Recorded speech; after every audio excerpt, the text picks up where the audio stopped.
नमस्कार। आज का विवेच्य विषय है उपन्यास की संरचना। जैसा कि आप सब लोग जानते हैं, उपन्यास आधुनिक समय की सर्वाधिक सशक्त और लोकप्रिय साहित्य विधा है।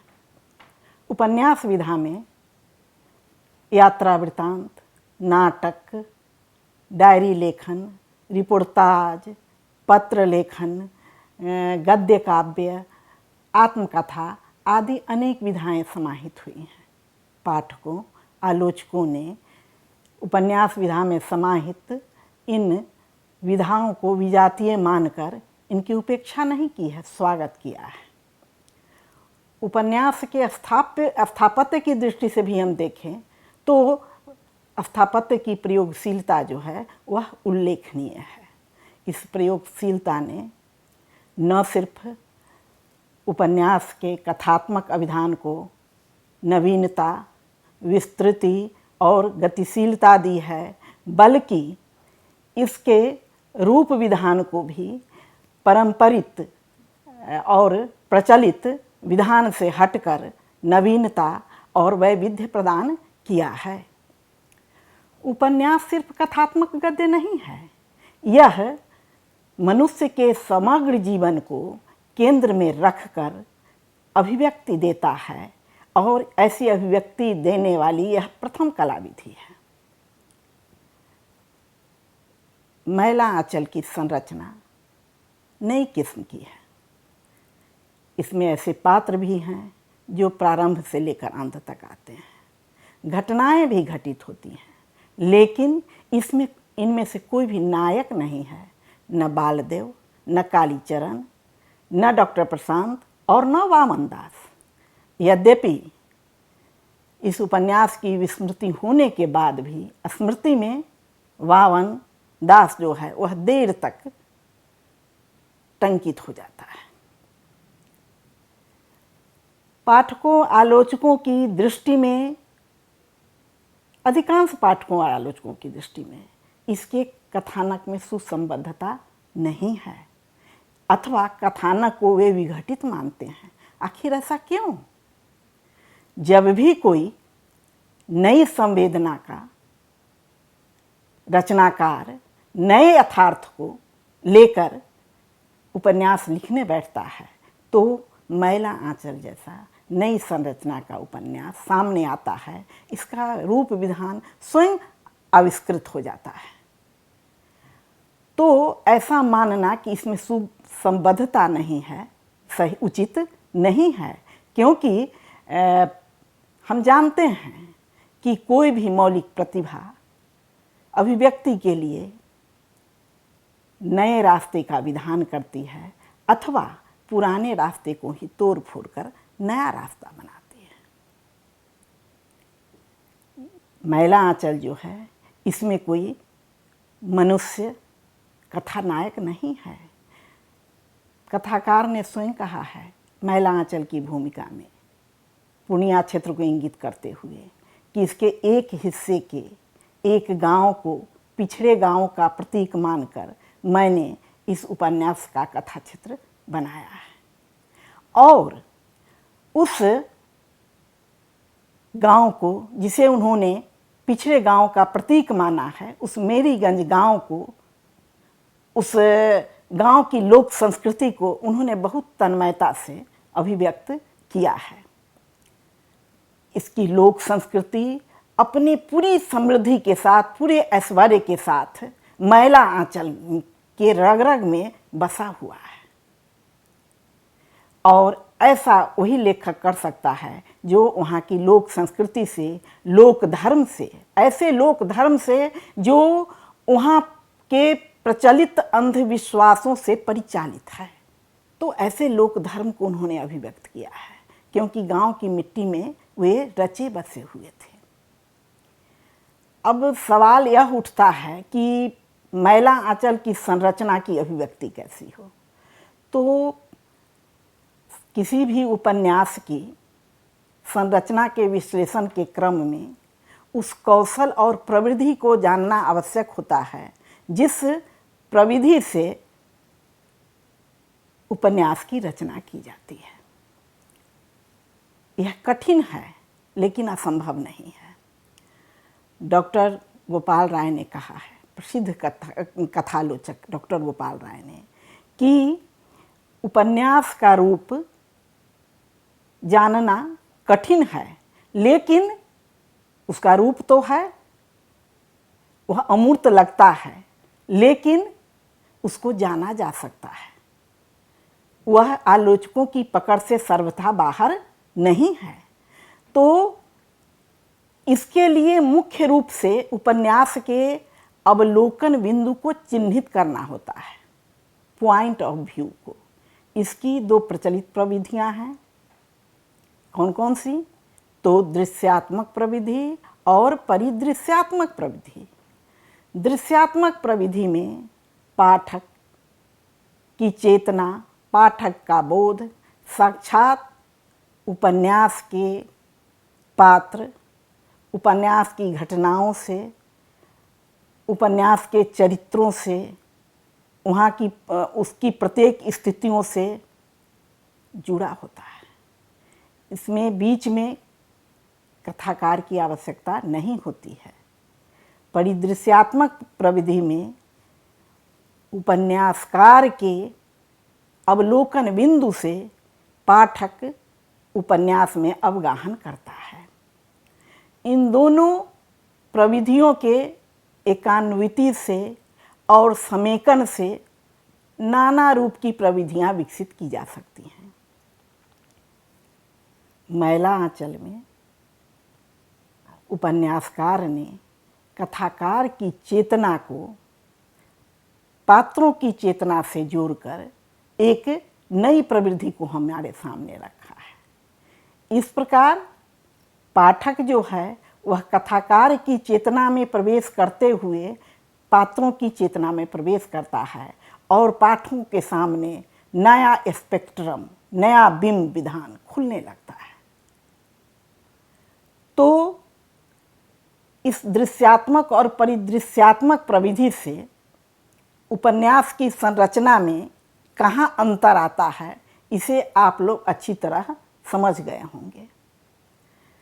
अब बात होगी इसकी लोक संस्कृति की, लोक विश्वास की, जो अंधविश्वास पर आश्रित है, उसके द्वारा परिचालित है। मैला आंचल का अवलोकन बिंदु शुरू होता है डॉक्टर प्रशांत के आगमन से। डॉक्टर प्रशांत के आगमन से मेरीगंज गांव जीवंत हो उठता है। वहाँ का अंधविश्वास, वहाँ की लोक संस्कृति, वहाँ के लोगों का भोलापन, वहाँ का राग विराग, वहाँ का गीत नाद, वहाँ का संगीत, सब कुछ पाठकों के समक्ष खुलता जाता है। डॉक्टर प्रशांत के अवलोकन बिंदु से मेरीगंज नामक गांव पूरी तरह से उद्घाटित होने लगता है और खुलने लगता है। और आप सब जानते हैं कि जिस उपन्यास को आंचलिकता की संज्ञा दी जाती है, उस उपन्यास का नायक कोई व्यक्ति विशेष नहीं हो सकता है, क्योंकि आंचलिक उपन्यास में उपन्यासकार को परिवेश विशेष की, क्षेत्र विशेष की सामूहिक चेतना को दिखाना पड़ता है। और इस सामूहिक चेतना को वही उपन्यासकार दिखा सकता है जो वहाँ के देश काल को समझता हो, वहाँ के वातावरण में धंसा हो, वहाँ की लोक संस्कृति से अवगत हो, उसकी एक एक अच्छाइयों, उसकी एक एक अच्छाई और एक एक बुराई से वह अवगत हो, और शरीर में बहते हुए रक्त की मानिंद वहाँ की ये जो सारे राग रंग और रस हैं उसके अंदर प्रवाहित हो रहे हैं। फणीश्वर नाथ रेणु ने जो मैला आंचल लिखा, तो उसकी भाषिक संरचना के लिए उन्हें अतिरिक्त मशक्क़त नहीं करनी पड़ी, क्योंकि उस भाषा से वे परिचित थे और अनवधानता की स्थिति भी उत्पन्न नहीं हो सकती थी। लेकिन उदय शंकर भट्ट जब सागर, लहरें और मनुष्य की रचना करते हैं उपन्यास के रूप में, तो बरसोबा तट के मछुआरों के बीच प्रचलित शब्दों का चयन वे करते हैं। लेकिन शब्दों के चयन से तो भाषा नहीं बनती है, इसलिए जितनी सहजता से मैला आंचल की भाषा निर्मित की फणीश्वर नाथ रेणु ने, उतनी सहजता से उदय शंकर भट्ट बरसोबा के मछुआरों की भाषा अर्जित नहीं कर सके, क्योंकि वह उससे संबद्ध नहीं थे। यानी आंचलिक उपन्यास लिखते समय वहाँ के परिवेश और वहाँ की स्थितियों से संबद्धता भी अनिवार्य है, और यह संबद्धता हम फणीश्वर नाथ रेणु में देखते हैं। एक उदाहरण आप देख सकते हैं, होली का वर्णन गोदान में भी है और होली का वर्णन मैला आंचल में भी है। लेकिन उस होली का वर्णन जिस कथात्मक गद्य के साथ होता है, उसी कथात्मक गद्य को अपनाकर मैला आंचल की होली का वर्णन नहीं किया जा सकता था। वहाँ होली का वर्णन होता है तो उस होली के वर्णन में व्यंग्यात्मकता है, वहाँ के जमींदार हैं, साहूकार हैं, उनकी बखिया उधेरी गई है, लेकिन कथात्मक गद्य के माध्यम से। जैसे गोबर वगैरह अपने मित्रों के साथ मिलकर नाटक खेलता है और एक दृश्य आता है कि जो कारिंदा है वो पहुंचता है 10 रुपये के लिए ज़मींदार के पास और उसे 5 रुपये दिए जाते हैं और कहा जाता है अंगूठा का टिप लगा दो, मिल गए 10 रुपये। तो कहता है कहाँ हुजूर, 5 ही रुपये मिले हैं। तो कहता है पागल हो, 10 रुपये मिले हैं। कैसे हुजूर? तो 1 रुपया कागज़ का हुआ। हाँ हुजूर। 1 रुपया ज़मींदार की सलामी हुई। हाँ हुजूर। 1 रुपया तहरीर लिखने का हुआ। हाँ हुजूर। और इसी ढंग से वह अन्य 2 रुपयों का भी हिसाब किताब समझा देता है और कहता है समझ गए 10 रुपया हुआ कि नहीं? कहता है हाँ हुजूर। और बच्चों की व्यंग्यात्मकता देखिए, जो होली के अवसर पर नाटक खेलते हैं। वह कहता है हुजूर यह 5 रुपया भी रख लिया जाए। तो उसे कहा जाता है कैसा पागल हो तुम?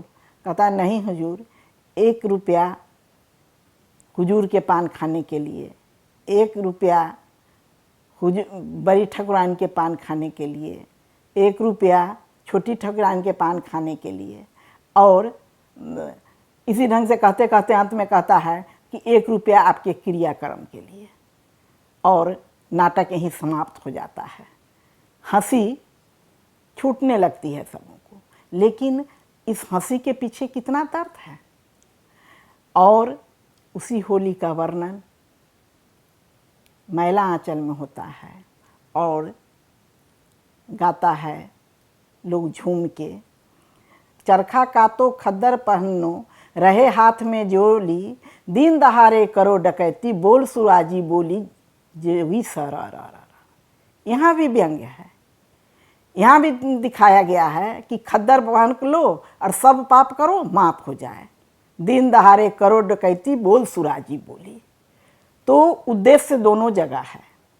विडंबना की चरम अभिव्यक्ति व्यंग्य के माध्यम से ही होती है। व्यंग्य वहाँ गोदान में भी है और व्यंग्य यहाँ मैला आंचल में भी है।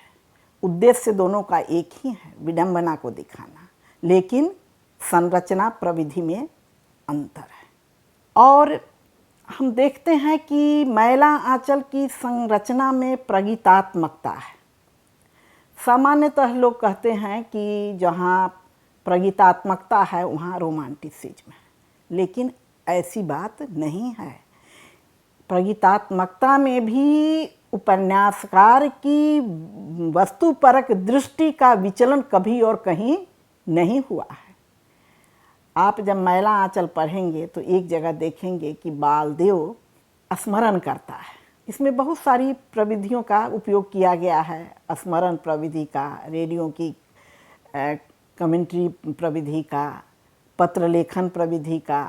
तो वह स्मरण करता है कि कैसे रामकिशुन बाबू के धुआंधार भाषण के बाद और माए जी की आकुलता और व्याकुलता देखकर और तिवारी जी का गीत सुनकर गंगा रे जमुना माँ के धार नयन माँ से नीर बही, गंगा रे जमुना माँ के धार नयन माँ से नीर बही, फुटला भारती आके भाग भारत माता रोई रही। और सोचता है बालदेव कौन संभाल सकता था उस तान को। तो इस गीतमयता के कारण, प्रगीतात्मकता के कारण जो तन्मयता उत्पन्न होती है, उसी तन्मयता के कारण बालदेव, बावनदास और चुन्नीलाल तीनों अपने को रोक नहीं पाता है और कहता है कि सुराजी के रूप में हम लोगों का भी नाम लिख लिया जाए। तो यही संगीत का प्रभाव है जो हम इसकी संरचना में घटित होते हुए देखते हैं। मेरी गंज के रग रग में व्याप्त है रस, रंग और संगीतात्मकता, और यह इसके रचना विधान की कमजोरी नहीं है, उसका वैशिष्ट्य है। हम देखते हैं कि बड़ी सी बड़ी बातों की अभिव्यक्ति बिल्कुल वाक्य के अर्धालियों के द्वारा हो जाता है। जैसे एक जगह का दृश्य है कि जब राम प्यारी और महंत रामदास के बीच घनिष्ठता बढ़ने लगती है तो इस पर पंचायत बैठती है। राम प्यारी की माँ को बुलाया जाता है सफाई देने के लिए, तो सामने प्रकट होती है रमजू दास की स्त्री, जिसको सब बात में आगे आगे बोलने की आदत है। तो टिप्पणी आती है पंचायत के बीच से, धान बोले ना भूसा बोले टुन। अब धान बोले ना भूसा बोले टुन, मात्र इतने मिथ कथन से उसके चरित्र की सारी विशेषताएं, रमजू दास की स्त्री के चरित्र की सारी विशेषताएं पाठकों के सामने प्रकट हो जाती है कि उस गांव की कोई भी बात हो, कोई भी घटना हो, उसको आगे आगे बोलने की आदत होती है। भले ही घटना किसी अन्य से जुड़ी हो, बोलना किसी और को हो, लेकिन वह सबके हिस्से खुद ही बोलने लगती है। तो धान बोले ना बोले भूसा टुन, इतने से ही उसका पूरा चरित्र जो है वह अभिव्यंजित हो जाता है। तो सिर्फ सैद्धांतिक स्तर पर या देश काल से निरपेक्ष रहते हुए इस ढंग की लोकोक्तियों, मुहावरों का प्रयोग नहीं किया जा सकता है, क्योंकि साहित्य सिर्फ भाषा तो नहीं होता है ना। साहित्य के पीछे जिस देश काल के संदर्भ में वह रचित होता है, तो वहाँ की किंवदंतियाँ, वहाँ के मुहावरे, वहाँ की लोकोक्तियाँ, वहाँ की अनुश्रुतियाँ, सारी बातें जुड़ी होती हैं। साहित्य सिर्फ भाषा नहीं है। तो ये सारी बातें जो जुड़ी होती हैं और इन सारी बातों से जिनकी अवगतता होगी, वही इसकी सही सही अभिव्यक्ति कर सकता है। इस दृष्टि से भी हम देखें तो मैला आंचल की संरचना बिल्कुल सटीक है, क्योंकि फणीश्वरनाथ रेणु पूर्णिया अंचल के मेरीगंज गांव की एक एक स्थिति से अवगत थे और कोई घटना ऐसी घटित वहाँ नहीं थी जिससे उनकी अवगतता नहीं हो। वो जैसे माँ का दूध रक्त में रचा बसा होता है, पचा हुआ होता है, उसी ढंग से वहाँ की सारी स्थितियाँ उनके रग रग में रची बसी हुई थी, पची हुई थी। अब फणीश्वरनाथ रेणु ने जो दो पक्ष लिया है, मेरीगंज गांव की समस्या को उभारने के लिए, मेरीगंज गांव के पूरे व्यक्तित्व को उभारने के लिए, जैसा कहा जा चुका है कि लोक धर्म और लोक संस्कृति, तो यह जो लोक संस्कृति है यही इस उपन्यास की संरचना का प्रमुख तत्व है। इस लोक संस्कृति में ही सारी बातें समाहित हैं। वह भाषा शिल्प हो तो, वह चरित्र शिल्प हो तो, वह वातावरण चित्रण हो तो, वह संवाद हो तो, ये सारी बातें इसी लोक संस्कृति से जुड़ी हुई है। क्योंकि लोक को जाने बिना, लोक की अवगतता के बिना लोक संस्कृति की बात की ही नहीं जा सकती है। इसमें कुछ पात्र जो हैं वे बाहर से आए हैं, लेकिन अधिकांश पात्र जो हैं वह मेरीगंज गांव के ही हैं। जो बाहर के पात्र भी हैं तो उनके लिए कहा जा सकता है कि जैसे कोई अपने शहर से, अपने गांव से शहर की ओर जाता है और फिर शाम को वापस लौट आता है, तो यही स्थिति उनकी है। इसलिए यह पूरा कथावितान जो है वह मेरीगंज गांव पर ही आश्रित है, उसी पर निर्भर करता है। कहा जाता है कि इसमें विस्तार नहीं है। तो आप सब लोग जानते हैं कि जब क्लोजअप लिया जाता है तो चेहरे की एक एक रेखा उस क्लोजअप में आ जाती है, और जब विस्तार दिया जाता है तो उसमें व्यापकता होती है, लेकिन वह गहराई नहीं आ पाती है। जैसी गहराई या चेहरे की एक एक रेखा जैसे दिखती है क्लोजअप में, वैसे विस्तार में और व्यापकता में नहीं दिखती है। तो वही क्लोजअप फणीश्वरनाथ रेणु ने मैला आंचल के माध्यम से खींचा है। इसलिए अन्य विषयों पर लिखे गए उपन्यासों की तुलना में इसमें व्यापकता नहीं दिखाई देती है, या एक परिच्छेद से दूसरे परिच्छेद की असंबद्धता दिखाई देती है, लेकिन वह असंबद्धता वास्तव में है नहीं। अगर जिसे हम दोष मानते हैं संरचना का, या जिसे हम कहते हैं कि वह असंबद्धता है, वही तो उस उपन्यास की विशेषता है। क्योंकि एक एक दृश्य के माध्यम से वे मेरीगंज गांव के चेहरे का क्लोजअप पाठकों के सामने उपस्थित करते चलते हैं। उसमें छोटी सी छोटी बातें तिरोहित नहीं होती है। विस्तार और व्यापकता में तो बहकने का भय होता है, कुछ बातें छूट भी जाती हैं, लेकिन फणीश्वरनाथ रेणु ने जो मैला आंचल लिखा है उसमें मेरीगंज गांव के चेहरे की एक भी रेखा अनुपस्थित नहीं हो पाई है। वह पाठकों के सामने उपस्थित है। वह चाहे उस गांव में गाने जाने वाले गीत हों, मृत्यु से लेकर, जन्म से लेकर मृत्यु तक, और वह संगीतात्मकता थोपा हुआ नहीं लगता है, उपन्यास की संरचना का अंग लगता है। विद्यापति के गीत को भी जो उन्होंने पिरोया है तो लगता है कि वह गीत मेरीगंज गांव के व्यक्तित्व को ही हमारे सामने प्रस्फुटित कर रहा है। जैसे दो पंक्तियां, गीत की दो पंक्तियां इसमें व्यवहृत है मैला आंचल में।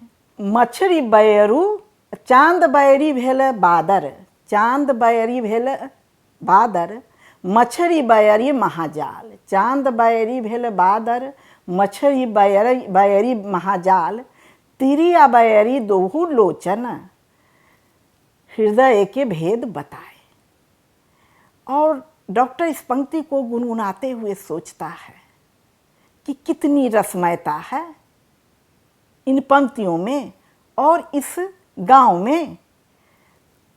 और विद्यापति के गीत का जितना मधुर रस है वह मेरी गंज गांव के रग रग से रिमझिम बरसता रहता है, और पाठक हो आलोचक हो उस रिमझिम मधुर रस के रिमझिम बरसात में भींगते रहते हैं और हृदय संवेदना से आपूरित हो जाता है और लगता है जैसे कथाकार और पाठक दोनों की संवेदना एक स्तर पर एकान्वित हो गई हो, और यह किसी भी उपन्यास की सार्थकता है, उसकी संरचना की परिपक्वता है।